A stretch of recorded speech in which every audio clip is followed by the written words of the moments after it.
মজা কইরা ডিম চাটনি খামো মনুরা। একটা শুরুটা হইছে আমার কামের নাই অভাব, হ্যাঁ আবার ডিমের চাটনি খাইবে। আম্মু এই নাও পাইলাটা চুলার উপরে দিয়ে দাও। এই দিতে আছে।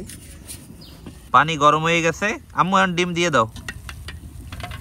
রবিন ডিম হেজে থাক, তুই বাকি যা যা লাগাই গুছাই হেলা। আচ্ছা আম্মু ঠিক আছে। ডিম চাটনি বানানোর পান্নে আমাকে একটু শসা ছিললে কাটতে হইবে। রবিন ডিম তো হিজে গেছে।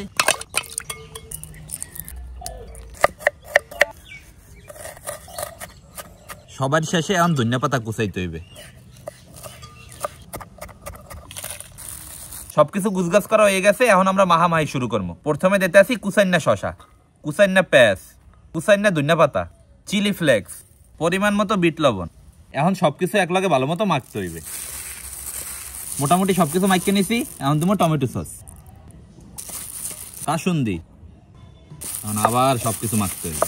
এখন ডিমের মাঝখানটা হালকা করে কাটতে হইবে, এর চেয়ে বেশি কলম কাটন যাইবে না। সবকিছু যে মাইকে থইছিলাম হেই এখন চামচে করে উড়াইয়া ডিমের মধ্যে দিব। সবার শেষে এখন দিতে হইবে ট্যাঙ্গার চাটনি। এটাই কলম আসল জিনিস। মজা কইরা ডিম চাটনি খামো মনুরা। ডিম চাটনি বানানো হয়ে গেছে, এখন খালি খাইয়ে দেওয়া হইনার পালা যে কেমন হইছে। আব্বুরে বাইছে বড় ডিম দিয়ে দেই। ধরো ডিম চাটনি এখন একটু খাই দেই যে কেমন হইছে। আব্বু শুরু করো। বিসমিল্লাহ। এই উদা ডিম হেজ দাও খাইছো, আর এই ডিম চাটনিও খাইতেছো, কোনটা মজা? এইটাই তো মজা। আমি তুমি এককালে 10-এ 10, কারণ আমার ধর সেই মজা লাগতে আছে।